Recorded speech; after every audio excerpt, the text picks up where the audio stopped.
¿Qué tal? Vamos a hablar de los órganos de los sentidos.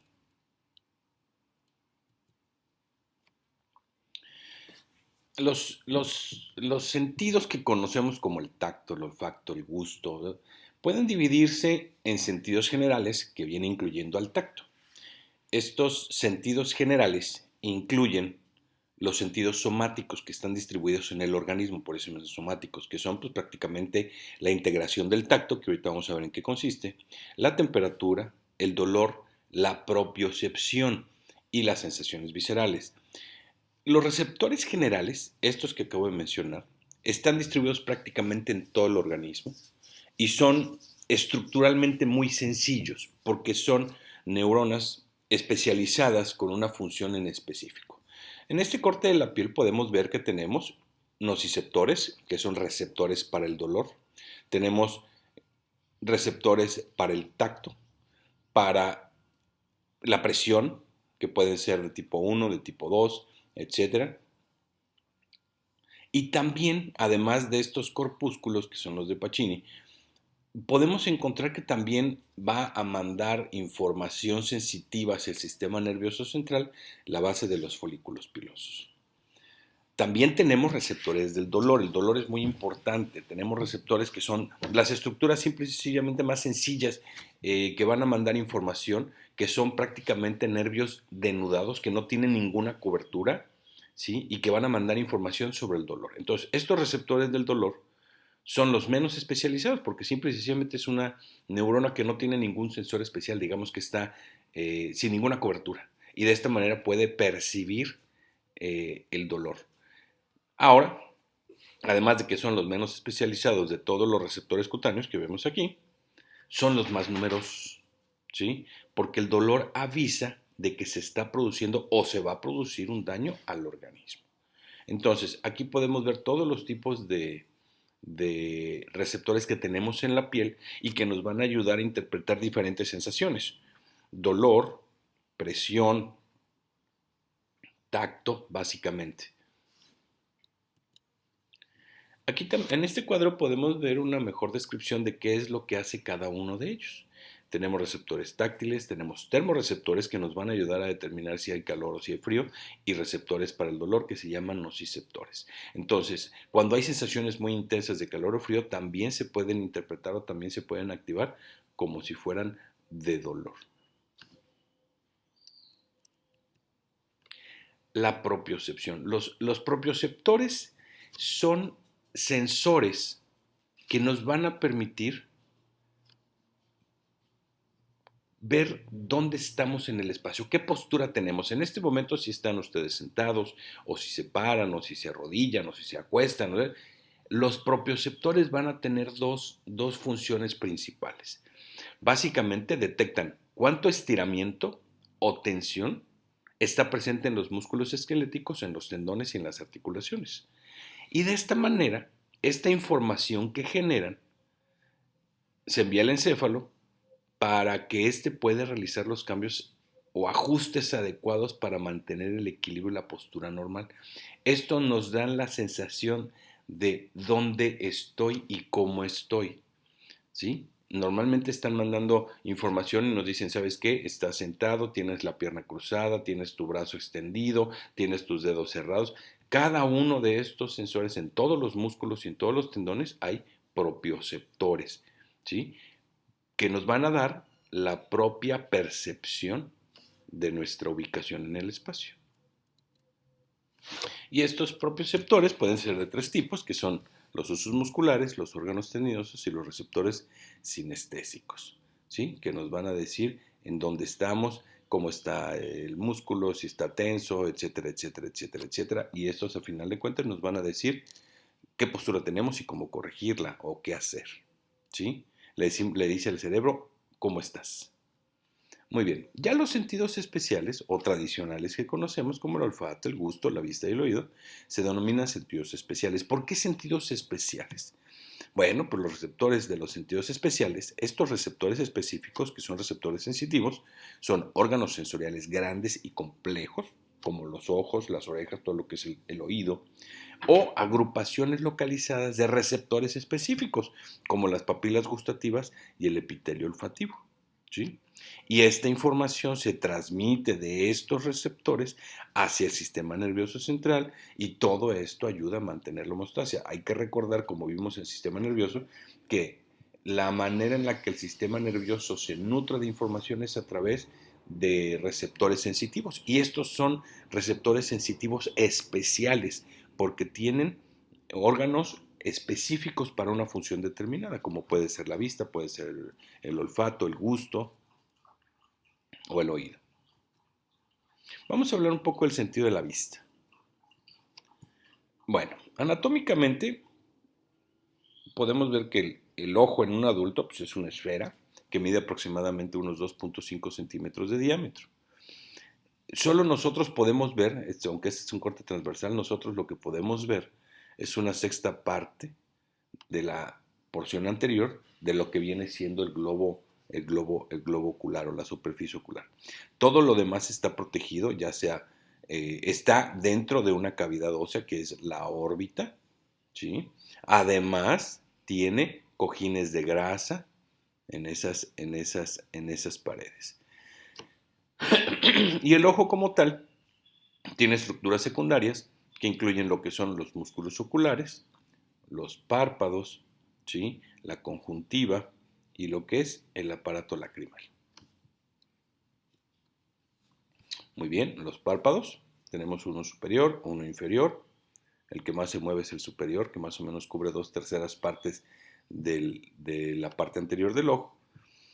Obviamente su función es proteger al ojo en su parte anterior. Se junta con el otro párpado en las extremidades medial y lateral y se llaman comisuras o cantos. Ese sería el canto interno porque está más hacia la línea media y este el canto externo o canto medial y canto lateral, ¿sí? El espacio que hay entre el párpado inferior y el párpado superior se llama hendidura o fisura palpebral, que es el espacio que nosotros podemos ver, ¿sí? En el borde de cada uno de los párpados, pues tenemos lo que son las pestañas, ¿sí? Dentro de la estructura del párpado encontramos una porción o un segmento que tiene tejido cartilaginoso que se llama tarso, ¿sí? Y dentro de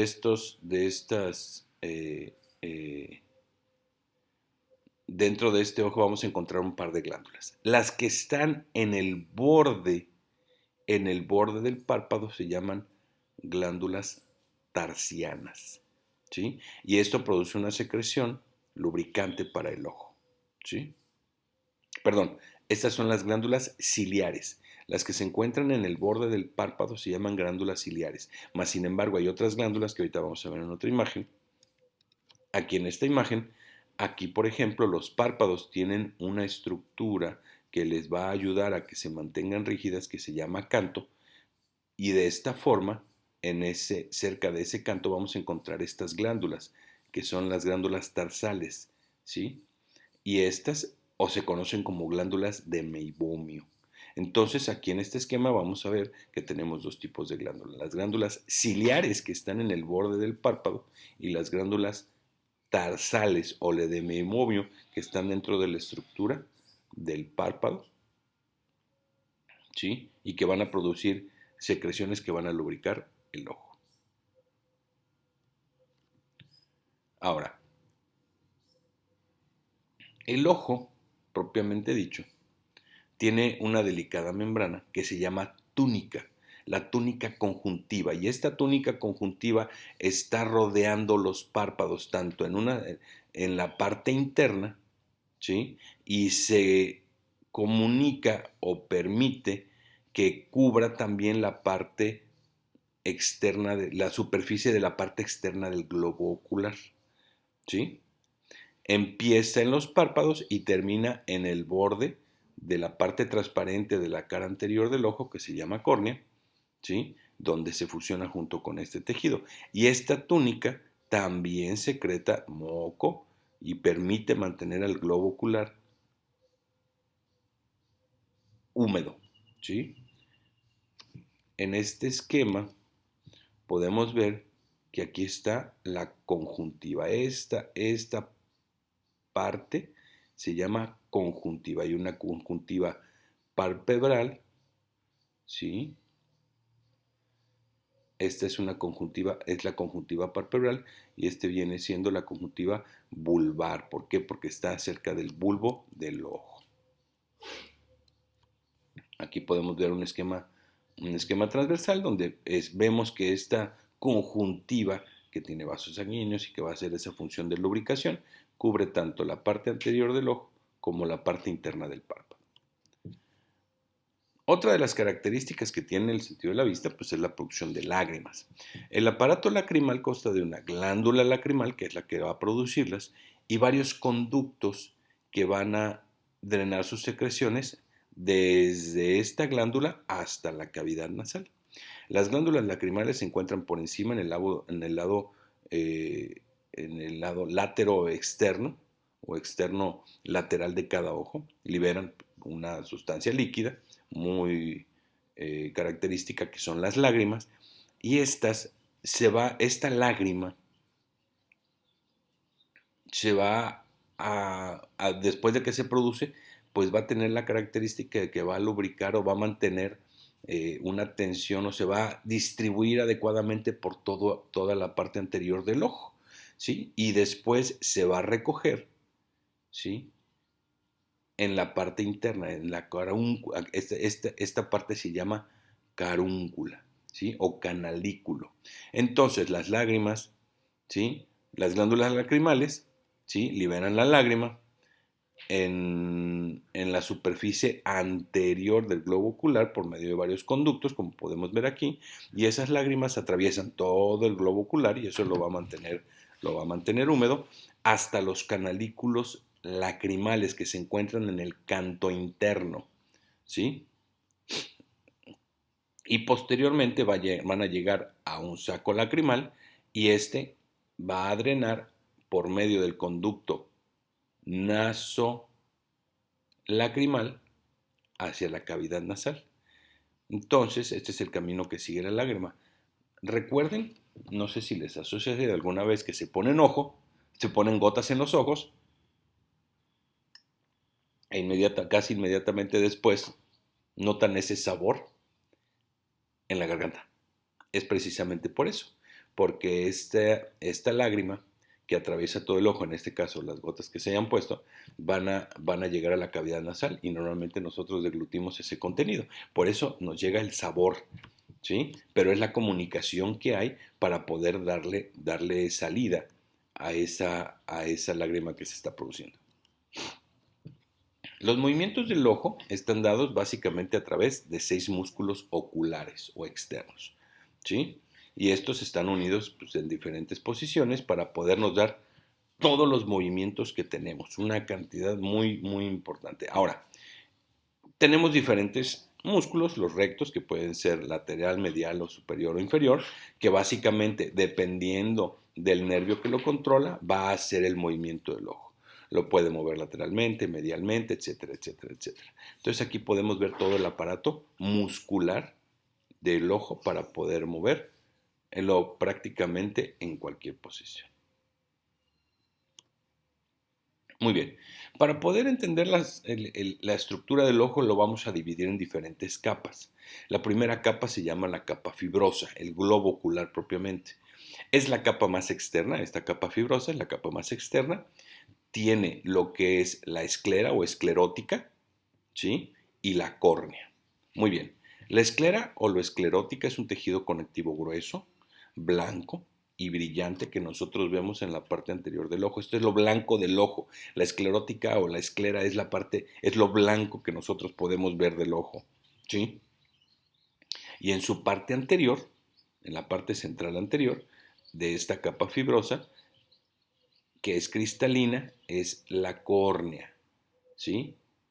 Que es la parte donde vamos ahorita a entender cómo es que a través de ella pasa la luz. Entonces la esclera, ¿sí? Que es la parte blanca del ojo, se cambia de ser un tejido opaco cambia a un tejido transparente que se llama córnea.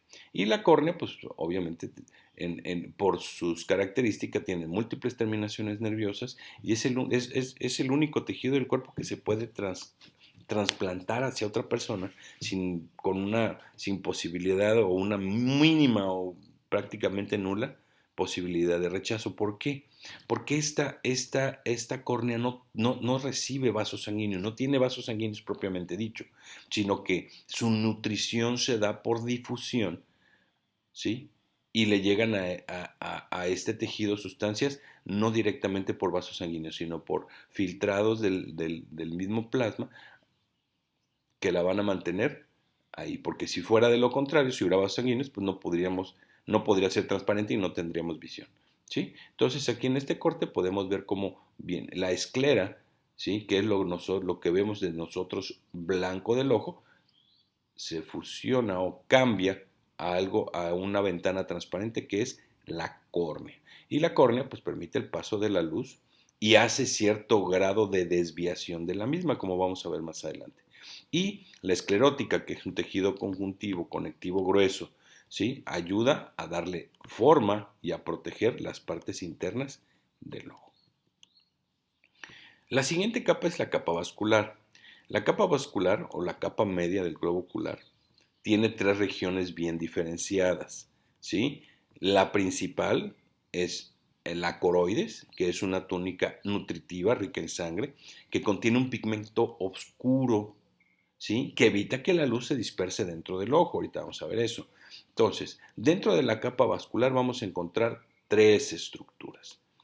Lo que es la coroides, que es una capa vascular y pigmentada, el cuerpo ciliar y el iris. El iris es la parte de color que vemos detrás de la córnea, que es el de color, ¿sí? Y que ayuda a regular la cantidad de luz que va a entrar al ojo. El cuerpo ciliar, que es esta parte de aquí, y forma parte de la capa vascular, secreta el humor acuoso, que ahorita vamos a ver qué es, y modifica la forma del cristalino o lente para la visión cercana o lejana, el proceso de acomodación. Y la coroides, que es esa capa media vascularizada y pigmentada que da la irrigación sanguínea y absorbe la luz que se dispersa dentro del ojo. Entonces, como habíamos comentado, la coroides se modifica para formar dos estructuras. Una es el cuerpo ciliar, ¿sí? Y este cuerpo ciliar tiene por función sostener y mover a lo que es el cristalino o lente que se dice en su libro, en el Mario. El cristalino básicamente es un lente, ¿sí? Que básicamente su función es realizar el acomodo de las imágenes. Vamos a verlo un poquito más adelante. Que básicamente refracta la luz, ¿sí? Para ayudarnos al proceso de visión, ¿sí? Entonces, esta coroides se modifica, ¿sí? Para formar el cuerpo ciliar, ¿sí? Donde por medio de un ligamento suspensorio va a sujetar al cristalino. Y de la misma forma, esta misma coroides se va a modificar para hacer el iris, que es la parte que tiene el color en los ojos. Muy bien, el iris básicamente es un músculo circular, ¿sí? Que tiene una abertura redondeada que se llama pupila, a través de la cual entra la luz, ¿sí? La pupila básicamente no es un órgano, sino es la abertura que genera el iris, ¿sí? No es una estructura, no, es la ventana. Es la ventana a través de la cual, el orificio a través de la cual podemos ver el interior del ojo, que lo vamos a comentar más adelante. Bueno, entonces, las fibras musculares de este iris, organizadas de forma circular y radial, van a actuar como un diafragma que va a permitir que se regule la entrada de luz. Entonces, al regular la entrada de luz en el ojo, nos permite ver más claramente con la luz disponible. Al haber una gran cantidad de luz, esta pupila se cierra, ¿sí? Al haber una luz normal, pues bueno, se adapta, y al haber una ausencia o muy poca luz, esta pupila se abre. ¿Para qué? Para permitir la mayor cantidad de luz disponible que haya, ¿sí? Y esto obviamente tiene muchas regulaciones, ¿sí? Para que de esta manera funcione esta abertura de este iris, que viene siendo parte de la capa vascular, aunque es una modificación, forma parte de la capa vascular junto con la coroides y el cuerpo ciliar. Y viene la tercera capa, que es la capa sensorial. La capa sensorial está formada por la retina y sus dos capas, ¿sí? Que se extienden hasta el cuerpo ciliar. La retina tiene dos capas. Tiene una capa pigmentada externa, que está formada por células pigmentadas que funcionan igual que la coroides. ¿Qué es lo que hace esta capa pigmentada? Pues básicamente lo que hace esta capa pigmentada es evitar que la luz rebote como si fuera un espejo y rebote dentro del ojo, y de esta manera pueda tener un sitio donde la luz solamente pueda llegar. Y la capa neural, que básicamente es transparente, interna. La capa neural transparente e interna de la retina contiene las células receptoras específicas, ¿sí? Que nos van a ayudar a interpretar que nos van a ayudar a interpretar las ondas de luz que entran hacia el ojo, que se llaman conos o bastones, y que son fotorreceptores que van a responder a la luz. Hay que entender que la luz no es solamente la claridad, etcétera. No, la luz visible al ojo tiene un espectro, ¿sí? Nosotros podemos observar solamente diferentes espectros de luz. Entonces, estos receptores son los que van a captar van a captar determinado espectro de luz, que es lo que nosotros llamamos luz visible, ¿sí? Entonces, esta sería la parte más interna, ¿sí? La ruta de la luz viene de aquí para acá, en este esquema. La ruta de la luz viene acá, entonces tiene dos capas, una capa que es pigmentada y otra capa que es neuralosensitiva, que es donde están las células que nos van a dar visión, que son los conos o los bastones o bulbos que les dice su libro. Entonces la retina básicamente recibe la luz y la convierte, gracias a estas células, en receptores e impulsos. Consulte. La retina recibe la luz y la convierte en potenciales receptores e impulsos nerviosos. Aquí, como ya habíamos comentado en el sistema nervioso, la estimulación de estas ondas de luz sobre estas células va a generar un potencial de acción que se va a transmitir como un impulso nervioso, ¿sí? Toda la información o toda la información que se genera a través de los conos y los bastones se va a ir reuniendo para formar posteriormente lo que es el nervio óptico, que es el segundo par craneal, ¿sí? Y todas estas fibras de cada uno de estos conos o de estos bastones se van a unir para formar el nervio óptico, que sale en la parte posterior del ojo. Cuando nosotros vemos una imagen o cuando se estimula, cuando nosotros observamos, las señales eléctricas de estas células pasan desde los fotorreceptores, que son estos, ¿sí? A través de unas cadenas de neuronas que son bipolares, y luego las ganglionares, ¿sí? Para antes de estas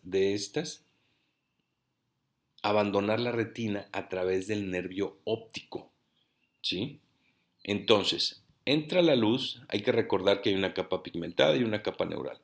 La luz entra de esta parte, estimula los conos y los bastones, y estos conos y bastones van a mandar a través de las neuronas bipolares y las células ganglionares, ¿sí?, la información que se va a juntar en esos cables que van a llevarla a través de lo que es el nervio óptico hasta la corteza óptica que se encuentra en el lóbulo occipital, ¿sí?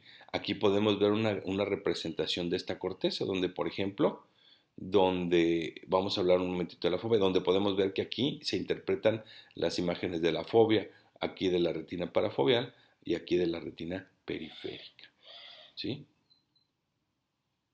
Y con todo esto, de que entra la luz, pasa a través de la córnea, a través de la pupila, junto con la acomodación del cristalino, se estimula la retina con estos conos y estos bastones que mandan la información hacia el nervio óptico y este llega hasta la corteza occipital.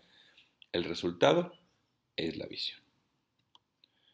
Como les había comentado, tenemos dos tipos de células principales que son fotorreceptoras, que son los conos y los bastones, ¿sí? Bueno, les voy a dar, bueno, yo aprendí a una manera en la que yo puedo interpretar qué célula se encarga de qué, porque una de estas células se encarga de determinar el color y otra la intensidad de luz.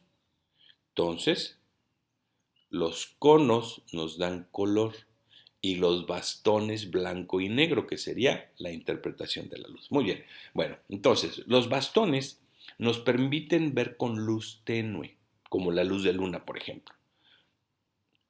No brindan visión cromática, no dan color, ¿sí? De esta forma los bastones solamente con estas solamente podemos ver tonos de grises cuando la luz es débil.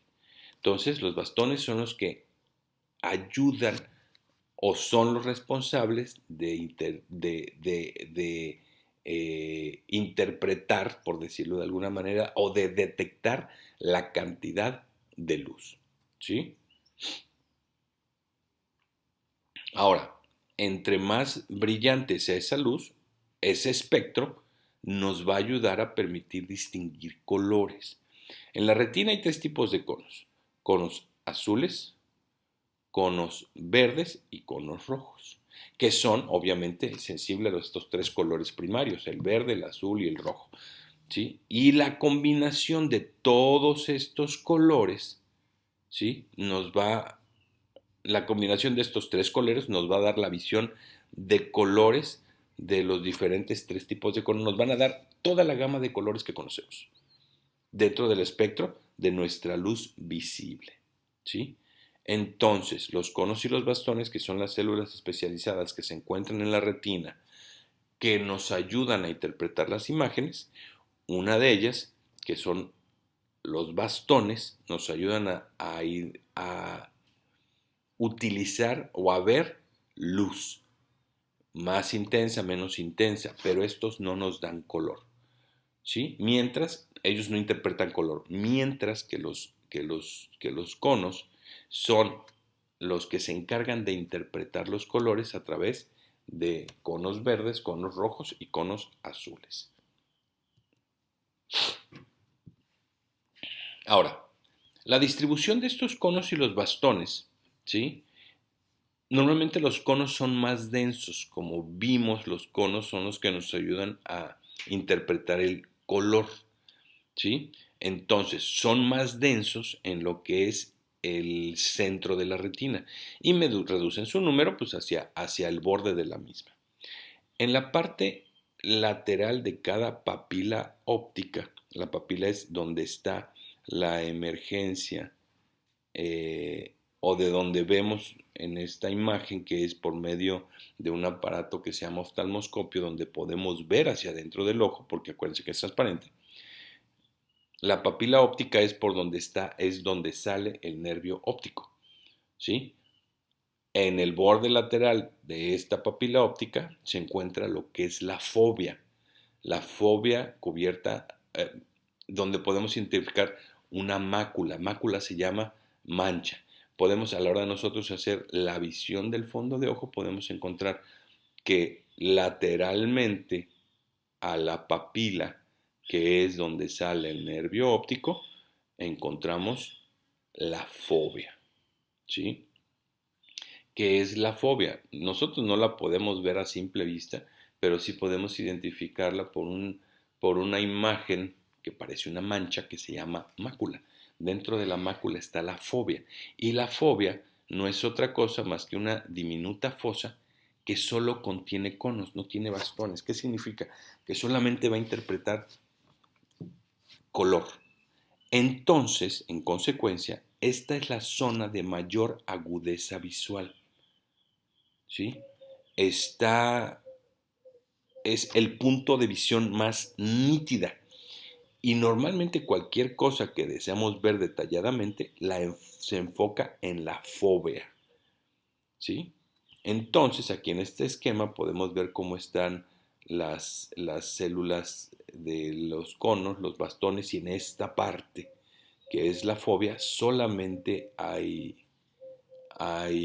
conos que son los que determinan color, y en esta parte, precisamente por cómo está distribuido dentro del ojo, es donde, si en línea recta lanzamos esa luz, en esa parte directamente es donde va a recaer la visión, ¿sí? Y podemos, con la cantidad de conos que hay ahí, pues tener la zona de mayor agudeza visual. Muy bien. Entonces, como ya habíamos visto, pues obviamente toda la retina, que es la parte de la capa neural, que tiene las células que nos van a ayudar que tienen las células que son fotorreceptoras, unas específicas para la luz, que son los bastones, y otras específicas para el color, que son los conos, van a estar distribuidas en toda la retina. Más sin embargo, el único sitio, como vemos, estas células fotorreceptoras se distribuyen por toda la retina, excepto donde el nervio óptico, ¿sí?, abandona el globo ocular. Entonces, todas estas fibras, que es por las conexiones que tiene cada una de estas células que van a mandar información sensitiva, se juntan, y hay un lugar que es donde emerge, donde sale del ojo el globo, donde sale del ojo el nervio óptico. Y este sitio se llama papila óptica o disco óptico, ¿sí? Entonces, cuando nosotros fijamos sobre cuando la luz de un objeto se enfoca en este disco óptico, que es aquí como lo vemos a través de un oftalmoscopio, ¿sí?, no tenemos visión. ¿Por qué? Porque en esta parte no hay ningún tipo de receptor que interprete las imágenes, ¿sí? Entonces es uno de nuestros, digamos, puntos ciegos. Esta es una imagen a través de un oftalmoscopio. Un oftalmoscopio es un aparato que emite luz, pero al mismo tiempo nos permite ver, ¿sí?, que tiene unos lentes que nos permite ver hacia adentro del ojo. Entonces, la papila óptica, ¿sí?, es la emergencia por donde sale el nervio óptico, así como sus vasos. Y si recordamos la diapositiva anterior, de manera lateral podemos encontrar la mácula, pero dentro de la mácula se encuentra la fóvea, que es un sitio donde se encuentra la mayor cantidad de conos, que nos va a ayudar a interpretar que es el sitio donde se encuentra la mayor agudeza visual. Muy bien. El globo ocular en su interior tiene dos cavidades, ¿sí?, o dos segmentos, pudiéramos decirlo, ¿sí? Una cavidad anterior, que es el cristalino, divide el globo en dos cavidades, este lente de acomodación. El cristalino divide el interior del globo ocular en dos cavidades, la cavidad anterior y la cámara vítrea.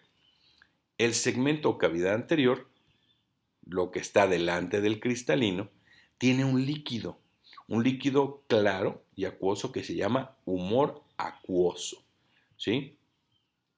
y es similar al plasma y se segrega continuamente mediante una sola especial del coroides, ¿sí? Entonces, este globo no, este globo ocular, vemos que tiene la cámara anterior a partir de aquí, que es el cristalino, y tiene un líquido que es el humor acuoso y llena todas las cavidades desde la córnea hasta el cristalino, ¿sí? Entonces, y este humor acuoso pues ayuda a mantener la forma del globo ocular y aporta además oxígeno y nutrientes tanto al cristalino como a la córnea, que hay que recordar que ambos son transparentes y de esta manera pues van a permitir su nutrición.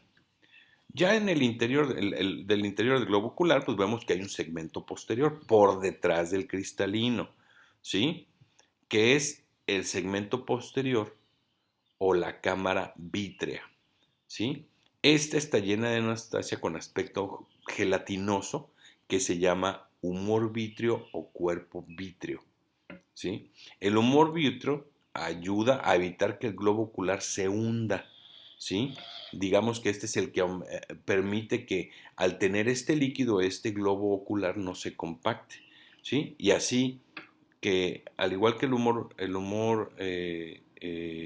al igual que el humor acuoso, el humor vítreo va a ayudar a mantener la presión intraocular o la presión interna del ojo. Además de que proporciona también nutrientes a la córnea que carece de suministro sanguíneo. Entonces, esta cámara vítrea o humor vítreo, que es la parte que está por detrás del cristalino, ¿sí? Que tiene el cuerpo vítreo o el líquido, el humor vítreo, y contribuye a mantener la forma del globo ocular, ¿sí? Además, esta presión intraocular va a permitir que todas las estructuras se encuentren adosadas unas con otras. Hace que la retina permanezca adosada a la coroides, ¿sí? Entonces, esta es el segmento o la cámara anterior que está formada por las estructuras que se encuentran por delante del cristalino, que tienen lo que es el humor acuoso, mientras que la posterior por detrás del cristalino tiene el humor vítreo. Muy bien, ¿cómo le hacemos para ver? ¿Cómo es el proceso de formación de imágenes? Primero, la luz, propiamente dicha,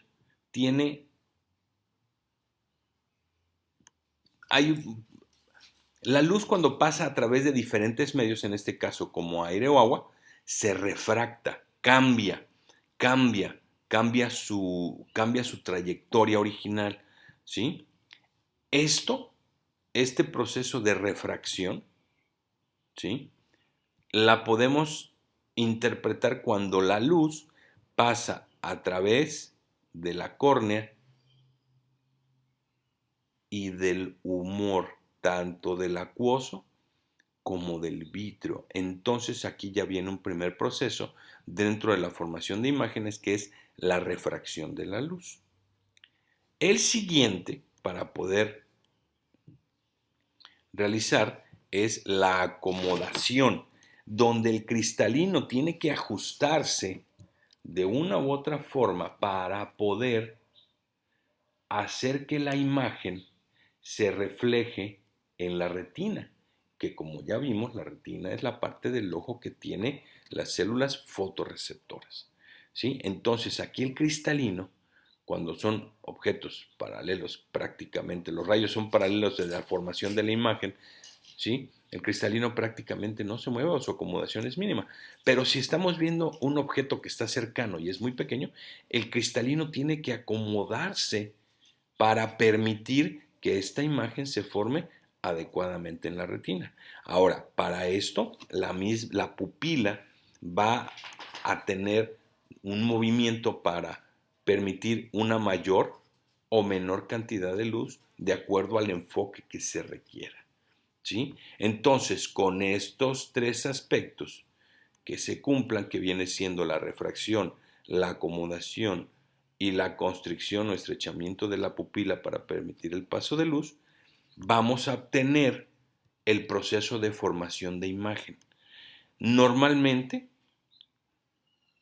vamos a ver que por medio de estos procesos, la imagen se forma en la retina, ¿sí? Como resultado de la actividad tanto del cristalino como de la córnea, como de los humores, para curvar la luz en una imagen real.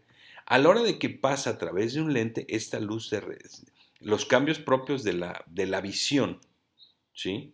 Al pasar por este tipo de lente, hacen que la imagen se revierta, ¿sí? Y su tamaño cambie, ¿sí?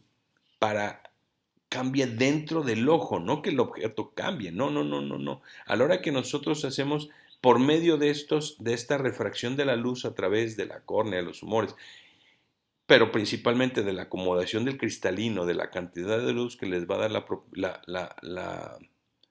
la pupila, pero del efecto propio de la refracción de la luz, que es el cambio que sufren los rayos de luz a través de diferentes superficies, que en este caso es una superficie acuosa, hacen que las imágenes en la retina se mantengan de diferente tamaño, ¿sí? Cuando son objetos lejanos, y invertidas, ¿sí? Entonces, oye, pero yo no veo las cosas invertidas. Bueno, vamos a ver este pequeño video para que podamos interpretar la formación de imágenes. Tus ojos te permiten ver el mundo que te rodea, pero ¿sabes cómo funcionan? Primero, es importante saber que la visión depende tanto de tu cerebro y no un gato o un mono. Y así es como puedes ver. Para aprender más sobre cómo funcionan tus ojos, visita nei.nih.gov/kids. Muy bien. Ahora, después de entender cómo se forman esas imágenes, hay que entender qué es lo que pasa. La estimulación de la retina a través de todas las células fotorreceptoras, ¿sí? Estos axones transportan los impulsos desde ese lugar, desde la retina, y se unen en la parte posterior del globo y salen por el nervio óptico. Este nervio óptico, ¿sí? Tiene en su trayectoria, forma lo que es un quiasma, una cruz, ¿sí? Y las fibras que se encuentran en la cara medial hacia el centro del ojo se cruzan al lado opuesto del cerebro, como podemos ver en esta imagen, ¿sí? Estos tractos, ¿sí? Se llaman cintillas ópticas, ¿sí? Estas son las cintillas ópticas, son los conductos, son quienes llevan esos cables de información que se genera a través de la retina y del nervio óptico, ¿sí? Entonces, cada tracto óptico tiene fibras laterales del ojo del mismo lado y del otro, del lado lateral y del medial. Cada fibra, ¿sí? Cada cintilla óptica tiene información del lado lateral, del ojo ipsilateral y medial del ojo contrario. Ahora, estas fibras del tracto óptico realizan sinapsis con las neuronas del tálamo y de ahí con las células corticales, con las células corticales del lóbulo occipital, y aquí ya podemos, como vimos en el video, interpretar todas esas imágenes, ¿sí? Entonces, ahora, nuestros ojos tienen un determinado ángulo de visión, cada uno de ellos. Entonces, nosotros percibimos, cada lado del cerebro recibe una entrada visual de los dos ojos, ¿sí? Del campo de visión de cada uno de estos ojos y del campo de visión, ¿sí? De la parte media del ojo, ¿sí? Está dividido por dos. Hay que recordar que estamos viendo cuando estas imágenes llegan hacia la corteza visual, pues hay que recordar que vienen con la imagen lateral de un ojo y la parte medial del otro ojo. Entonces cada ojo ve algo un poco diferente, como podemos ver en este esquema. Sin embargo, por eso nosotros podemos decir que tenemos visión binocular, porque podemos ver diferentes cosas con los dos ojos. Ahora, esta percepción, a la hora de que se interpreta en la corteza cerebral visual, nosotros podemos, con una imagen de un lado y una imagen del otro, hacer una imagen única y nos da la sensación, ¿sí?, de profundidad, ¿sí?, de poder ver de manera tridimensional, ¿sí? Y esto en parte por la capacidad que tenemos de ver con uno u otro ojo, uno y otro ojo. Entonces formamos una imagen binocular que nos da esa sensación de profundidad. Muy bien, vamos a hablar del siguiente sentido, que es la audición. Pues la audición básicamente es la capacidad de percibir sonidos. El oído se divide en tres regiones principales. El oído externo, que es el que recoge las ondas sonoras y las canaliza hacia el interior. Ese sería el oído externo.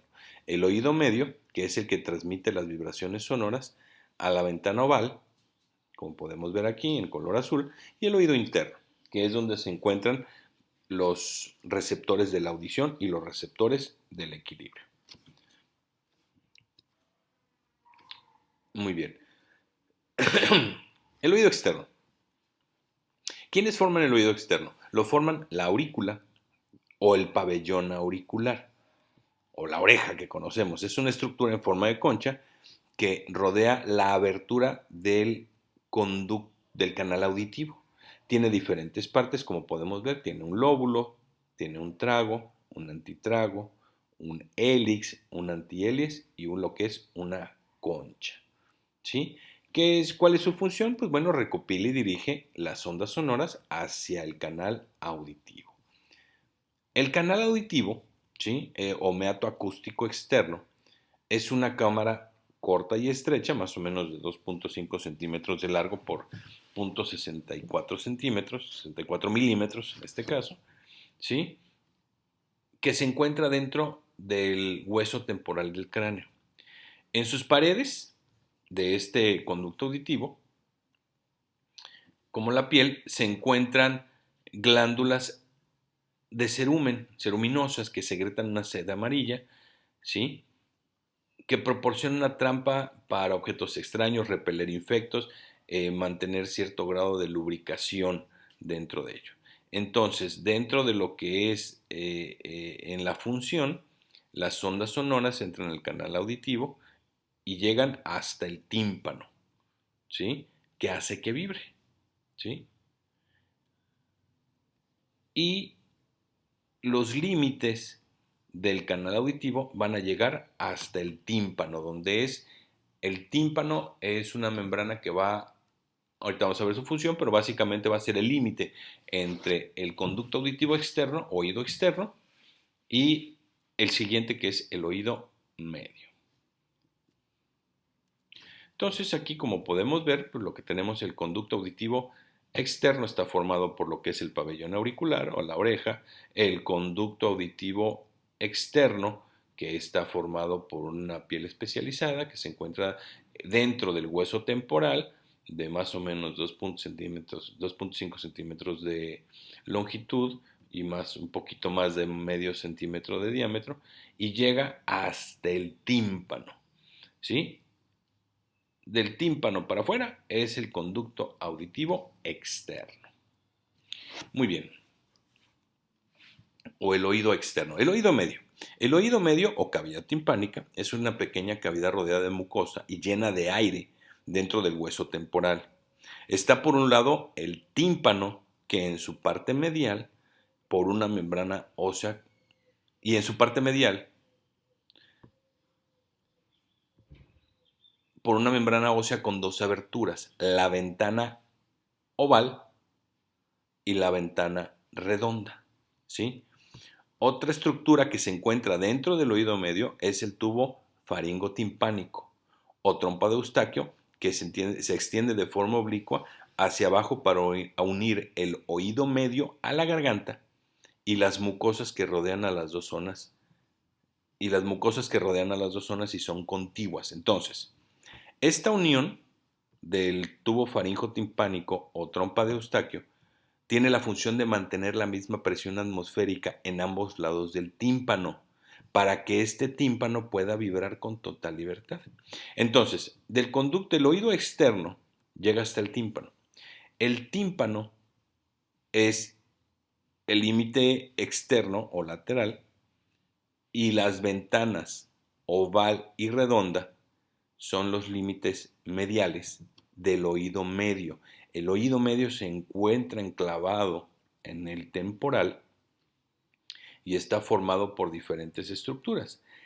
Sin embargo, este oído medio se comunica con la garganta a través de esta trompa auditiva o tubo faringotimpánico o trompa de Eustaquio, como es más conocido. Y la función es la siguiente: la garganta se encuentra expuesta a la presión atmosférica normal. El conducto auditivo externo también. Entonces, estas presiones, al ser iguales, van a permitir que este tímpano se mueva. No sé si les ha pasado cuando están agripados, ¿sí? No escuchan bien o se sienten como si estuvieran sordos, ¿sí? En parte, ¿por qué? Porque este conducto se obstruye parcialmente y no permite el movimiento libre del tímpano, ¿sí? Que esa es su función, mantener la misma presión atmosférica a ambos lados del tímpano. Muy bien, ¿cuál es la particularidad del oído medio? En el oído medio se encuentran los tres huesos más pequeños del cuerpo, que transmiten la vibración del tambor o el tímpano del oído a los líquidos del oído interno, que ahorita vamos a ver. Estos huesos, también denominados por su forma, son el martillo, el yunque y el estribo. O se conocen como osículos, ¿sí? Que significan hueso pequeño. Cuando se mueve el tímpano,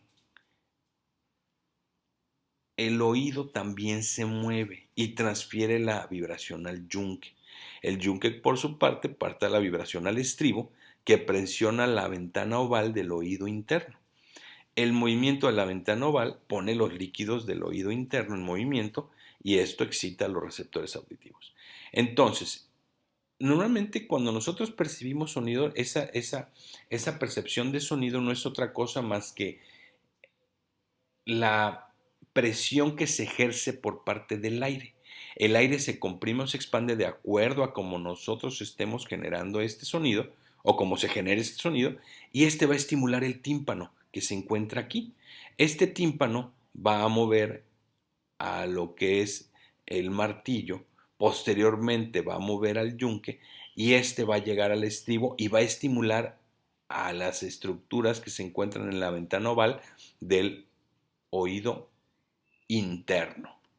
Este es un esquema de cómo funciona este oído interno para transmitir el sonido a través de la vibración del tímpano hacia otra estructura que, como ya vimos y ahorita vamos a especificar, contiene líquido en su interior. El oído interno. Bueno, el oído interno es un laberinto de cámaras óseas o laberinto óseo que se encuentra en el hueso temporal. Tiene tres subdivisiones que son la cóclea, el vestíbulo y los canales semicirculares. El vestíbulo se sitúa entre los canales semicirculares y la cóclea. Aquí podemos ver en esta imagen dónde se encuentra empotrado dentro del hueso, ¿sí? Las estructuras, ¿sí? Que son la cóclea,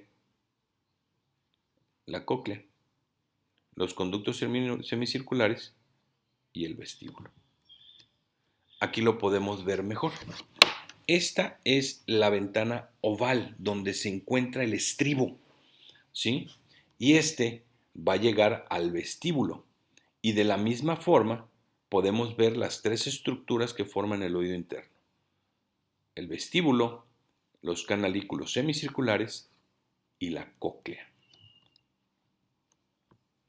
Este laberinto óseo, ¿sí?, que está formado por los conductos semicirculares, el vestíbulo y la cóclea, está lleno de un líquido que se llama perilinfa, ¿sí?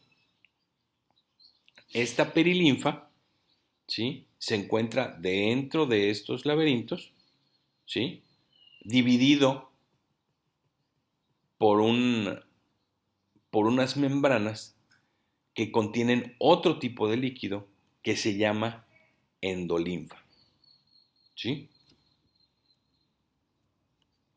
Aquí podemos ver cómo hay dentro de estos conductos del laberinto óseo,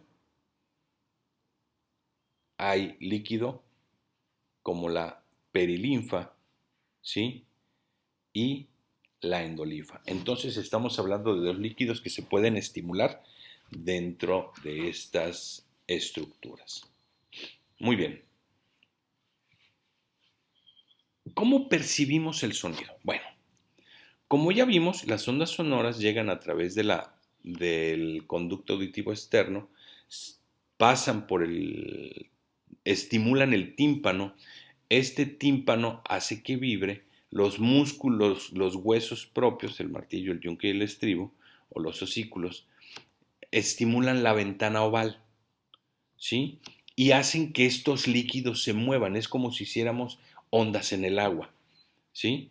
Entonces, este movimiento de estos huesos va a amplificar el sonido, va a amplificar las vibraciones con las cuales se estimula el tímpano. Entonces, a la hora que esta vibración que se transmite del tímpano hacia los osículos y alcanza la ventana oval, que es donde está el estribo, pone los líquidos del oído interno en movimiento, ¿sí? Y estas crean vibraciones en lo que se llama la membrana basilar. Y esta membrana basilar tiene células especializadas o ciliadas que son las que se encargan con ese movimiento de transmitir impulsos nerviosos que es a través del octavo par craneal, ¿sí?, donde se interpretan como sonido. Entonces, como podemos ver aquí en esta imagen, la generación de sonido que se lleva a cabo a través del tímpano, ¿sí?, estimula el movimiento de los osículos o los huesos propios del oído interno, ¿sí? Estos estimulan la membrana oval que hace que el líquido se mueva. Y este líquido, con células que se llaman ciliadas, se estimulan. Este líquido que a la hora de ser estimulado genera olas. Estas células lo interpretan como sonido y lo mandan al cerebro, donde nosotros podemos escuchar. Esa es la manera en la que nosotros interpretamos el sonido. Veamos este video para que les pueda ayudar a entenderlo.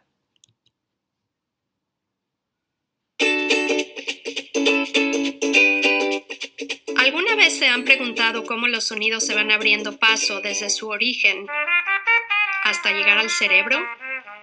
Tomemos el ejemplo de una trompeta. Cuando se toca, esta produce ondas sonoras que viajan por el aire. El oído externo atrapa estas ondas, que luego recorren un pasaje estrecho llamado conducto auditivo. Las ondas sonoras llegan hasta el tímpano, que es una membrana de aproximadamente la mitad del tamaño de una moneda de 10 centavos estadounidenses. Las ondas hacen que el tímpano vibre, lo que a su vez hace vibrar 3 huesecillos diminutos llamados martillo, yunque y estribo. Estos huesecillos amplifican o aumentan las vibraciones del sonido y las envían a la cóclea. La cóclea, que tiene forma de caracol, es del tamaño de un guisante o arveja y está llena de líquido. Las vibraciones del sonido hacen que este líquido se ondule, lo que crea una especie de olas. Hay unas estructuras parecidas a hebras de cabello, llamadas estereocilios, que se encuentran en la parte superior de las células en el oído interno, y por esta razón a estas células se les conoce como células ciliadas. Estas células ciliadas se agrupan en paquetes dentro de la cóclea. Con el movimiento del líquido dentro de la cóclea, los grupos de células ciliadas se mueven y sus estereocilios convierten este movimiento en señales eléctricas. Este movimiento también causa que los iones dentro de las células ciliadas migren hacia la parte superior de estas, y esa migración iónica provoca la liberación de sustancias químicas en la parte inferior de estas células. Las sustancias químicas se unen a las células nerviosas auditivas y crean una señal eléctrica que viaja a lo largo del nervio auditivo hacia el cerebro. Las diferentes células ciliadas responden a distintas frecuencias de sonidos. Las células ciliadas en la parte ancha o base de la cóclea detectan sonidos más agudos, como un pícolo o una flauta. Las células ciliadas situadas hacia la parte superior de la espiral detectan sonidos progresivamente más bajos, como una trompeta o un trombón. En la parte superior o ápice de la espiral, las células ciliadas detectan los sonidos de tonos más bajos, como una tuba. El nervio auditivo lleva la señal eléctrica al cerebro, que interpreta los mensajes como sonidos que reconocemos y entendemos.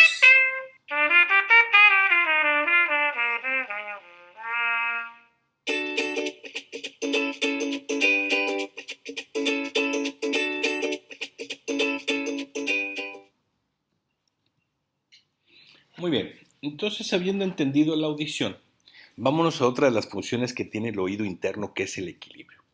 Tenemos el equilibrio en general es la combinación de dos tipos de equilibrio determinado por células específicas. Hay lo que se llama el equilibrio estático, ¿sí?, que se refiere al mantenimiento de la posición del cuerpo, principalmente la cabeza, en relación con la fuerza de gravedad. Y el equilibrio dinámico, que es el mantenimiento de la posición del cuerpo en respuesta a movimientos repentinos como girar, acelerar o frenar. El conjunto de los órganos receptores del equilibrio se denomina aparato vestibular y está constituido por lo que es el sáculo, el utrículo, ¿sí?, y los conductos semicirculares que podemos ver aquí. Muy bien, aquí están. Aquí podemos ver los conductos semicirculares, el sáculo y el utrículo. Bueno, muy bien. En los sacos membranosos del vestíbulo, ¿sí?, hay receptores denominados máculas y es un parche de células receptoras capilares, ¿sí?, que tienen unos vellos o pelos incrustados en la membrana capilar otolítica. Es una masa parecida a una gelatina, ¿sí?, con otolitos. Estos otolitos son sustancias a base de piedras cálcicas que se encuentran dentro de una superficie gelatinosa, ¿sí? Bueno, a medida que se mueve la cabeza, los otolitos giran en respuesta a los cambios de empuje de la gravedad.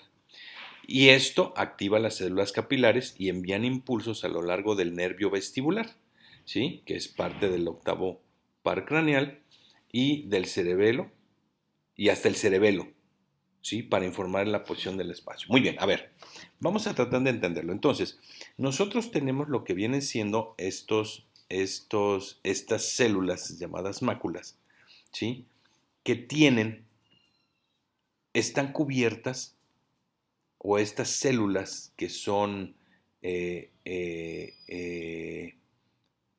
estos pelos que pueden generar la sensación o por lo menos dar la información de acuerdo al movimiento del equilibrio. Bueno, vamos a ver que en estas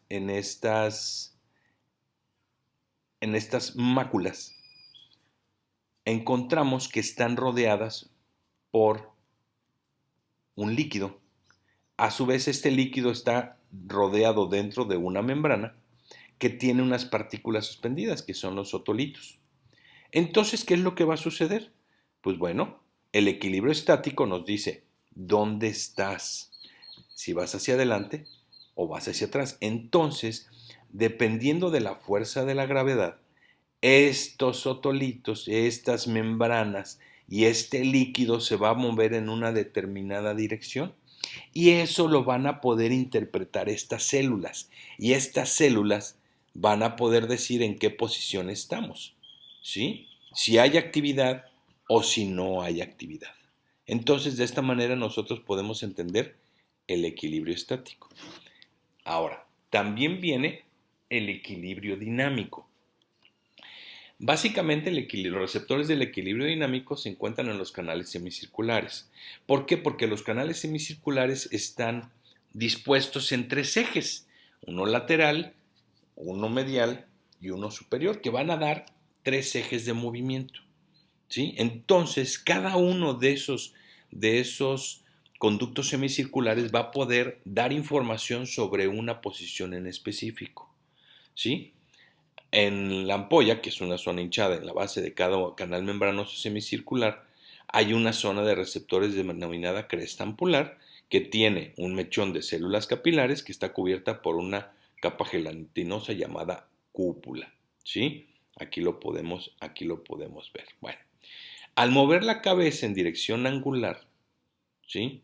La endolinfa del canal se queda atrás.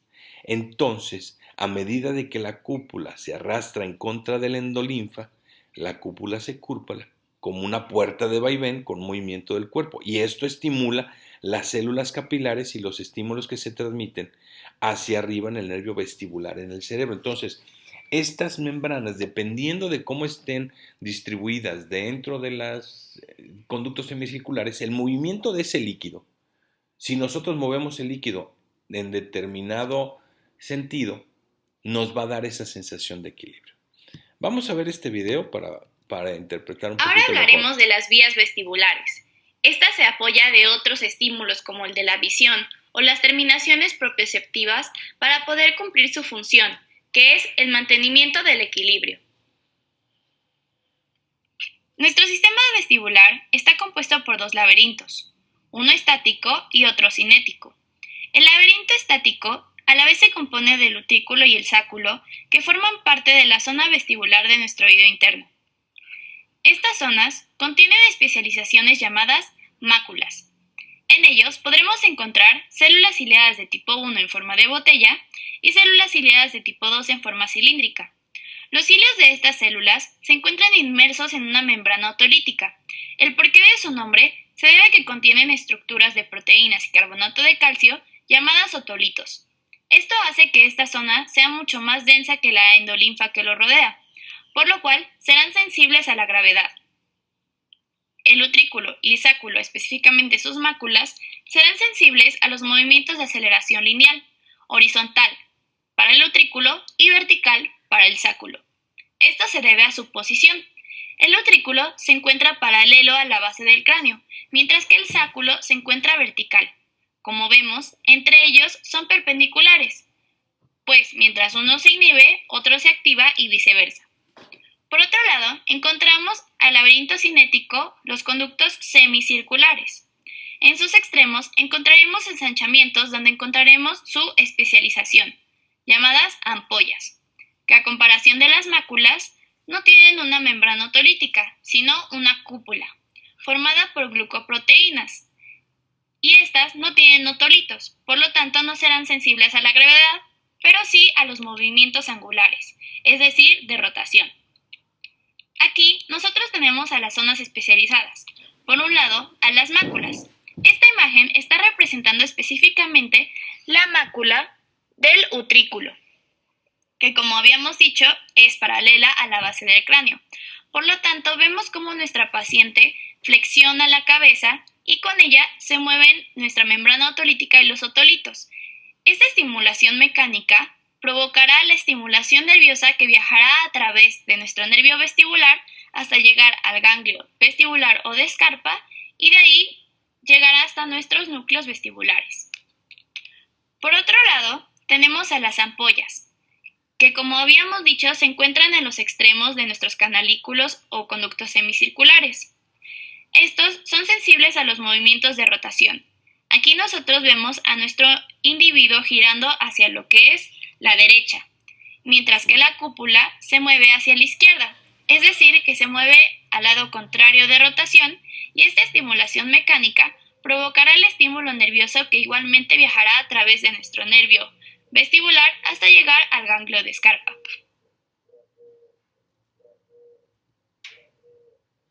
Muy bien. Habiendo visto cómo es el mecanismo por el cual se da el equilibrio, vamos a pasar al siguiente sentido, que en este caso vamos a verlos de manera conjunta al olfato y al gusto. Bueno, tanto los receptores gustativos como olfatorios se denominan sentidos químicos, ¿sí? ¿Por qué? Porque responden a sustancias químicas, son quimiorreceptores, porque responden a sustancias químicas que se encuentran en solución, ¿sí? En este caso, la otorrinolaringología es la ciencia que se encarga de estudiar los oídos, la nariz y la garganta y de sus enfermedades, del gusto y del olfato, entre otras. Muy bien, vamos a hablar un poco del olfato. Como sentidos, tanto el olfato como el gusto son sentidos químicos. ¿Qué significa esto? Que tienen receptores químicos que van a poder ser estimulados de acuerdo al tipo de sustancia. Entonces, en el olfato, ¿sí?, tenemos múltiples receptores, ¿sí?, que se encuentran en general, la mayor cantidad de ellos se encuentran en la parte superior de las fosas nasales, de la cavidad nasal, ¿sí? Este aire que entra a través de la cavidad nasal pasa por la parte superior de lo que viene siendo la cavidad nasal, ¿sí? A la hora de que entra este aire, tiene que cruzar o pasa cierto grado de turbulencia porque estas superficies no son lisas, ¿sí? Y de esta manera, todo ese aire que pasa, si lleva sustancias que puedan ser interpretadas por el nervio olfatorio, así nosotros nos vamos a dar cuenta, ¿sí? Estos receptores se encuentran distribuidos en toda la mucosa, ¿sí?, de las cavidades nasales, ¿sí? Entonces, estas células receptoras olfatorias, que básicamente son neuronas equipadas con pelos olfatorios, que tienen largos cilios, sobresalen del epitelio nasal. Y obviamente están bañadas continuamente están bañadas por una capa de moco, ¿sí?, que está secretada por las glándulas a ese nivel. Entonces, cuando una sustancia química se disuelve en este moco, los receptores olfatorios en estos cilios la pueden detectar y conforme la van detectando, se estimulan para que se lleven hacia el nervio olfatorio, que es el primer par craneal, y se puedan interpretar como olores. Entonces, la condición es de que cuando este aire entra, ¿sí?, y se estimula, y todas las partículas que lleva ese aire que nosotros estamos respirando, llevan partículas que puedan disolverse en el moco, van a ser interpretadas por estas ramas de las células olfatorias para llegar a lo que es el nervio olfatorio, que se encuentra en la base del hueso etmoides, y de esta manera transmitir, de acuerdo a la estimulación de estas células, ese impulso nervioso para que se interprete en el nervio, en la superficie temporal, ¿sí?, que es la corteza olfatoria, ¿sí? Ahora, entonces, este nervio olfatorio conduce los impulsos hasta la corteza olfatoria, donde se interpreta el olor. Las vías olfatorias, ¿sí?, pasan por lo que es el sistema límbico, que es la parte emocional y visceral del cerebro.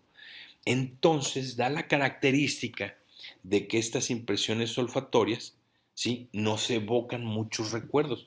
A ver, acuérdense de alguna comida y van a tener un recuerdo, al recordar un olor van a tener un recuerdo de dónde vino ese olor cuando es algo especial. Ahora, entonces, entendiendo cómo se da el olfato, estas partículas receptoras pues tienen que poder interpretar de acuerdo a lo que nosotros conocemos el olor.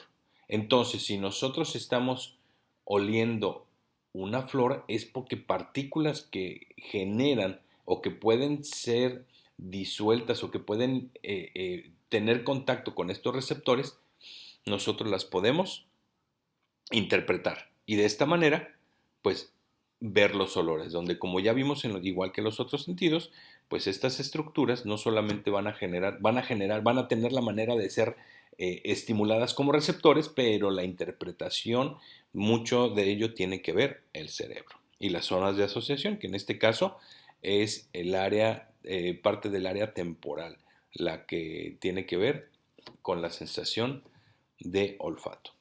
Y vámonos al gusto, es algo muy similar. Las papilas gustativas o receptores específicos del sentido de gusto están dispuestas en toda la cavidad oral.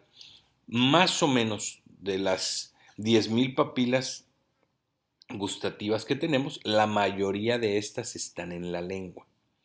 ¿Sí? En la superficie dorsal de la lengua está cubierta por pequeñas proyecciones de fijación o se llaman papilas. ¿Sí?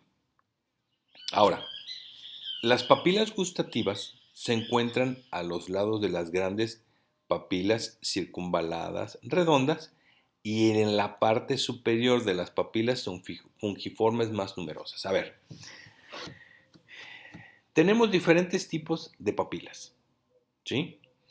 Estas que son las circunvaladas que se encuentran en la parte posterior, en la posterior de la lengua, y las fungiformes que son las que se encuentran básicamente en la superficie del resto de la lengua. Y en estas lo que vamos a encontrar, si esta es la superficie de la lengua, lo que vamos a encontrar son las papilas gustativas propiamente dichas, ¿sí? Que estas tienen algunas microvellosidades que van a salir del poro gustativo, ¿sí? O se llaman pelos gustativos, que son básicamente los receptores específicos o los receptores especializados que nos van a ayudar a interpretar el gusto. Entonces, estos botones gustativos tienen 3 tipos de papilas, ¿sí? 12 papilas circunvaladas o caliciformes, porque tienen forma de cáliz, ¿sí? Que son muy grandes, que están en la base de la lengua, en forma de V, ¿sí? Cada una de estas papilas tiene entre 100 y 300 botones gustativos que ya habíamos comentado aquí. Las papilas fungiformes son las elevaciones con forma de hongo que se distribuyen en toda la superficie de la lengua, ¿sí? Estas que podemos ver ahí, las podemos ver inclusive a simple vista, ¿sí? Entonces se llaman fungiformes porque tienen forma de hongo y estas están en toda la superficie de la lengua y normalmente tienen hasta 5, alrededor de 5 corpúsculos gustativos de estas células especializadas. Y las papilas foliadas que se encuentran en pequeños surcos en los bordes de la lengua, ¿sí? Y generalmente no tienen, ya en la edad adulta, no tienen receptores gustativos. Estos se van perdiendo conforme el individuo va creciendo. Pero entonces aquí tenemos las caliciformes y las fungiformes, que son las que se encuentran, que las que tienen la mayoría de los botones o de los poros gustativos, ¿sí? Y estas van a responder, aquí como podemos ver, estas se encuentran tanto en las células caliciformes como en las fungiformes, y estas se van a encontrar, ¿sí? Estas son las células específicas que responden a las sustancias químicas que se disuelven en la saliva, ¿sí? Y que se llaman células gustativas. Entonces, tiene que cualquier sustancia, estas células específicas que responden a las sustancias químicas disueltas en la saliva, son las células gustativas, ¿sí? De estas salen esas microvellosidades o pelos gustativos, ¿sí? Y cuando se estimulan, van a mandar impulsos, obviamente, como todos los sensores sensitivos, hacia el cerebro. Y estas van a llegar igualmente a la parte emocional, van a cruzar por el tálamo, ¿sí? Y de ahí, en la zona parietal, vamos a interpretar los sabores, ¿sí? Espero que esta plática haya sido de su agrado y de utilidad. No sé si tengan preguntas, las cuales se pueden resolver con sus profesores. Y si no, pueden ayudarse de sus libros de texto. Espero que haya sido útil para ustedes. Es un gusto saludarlos. Hasta luego.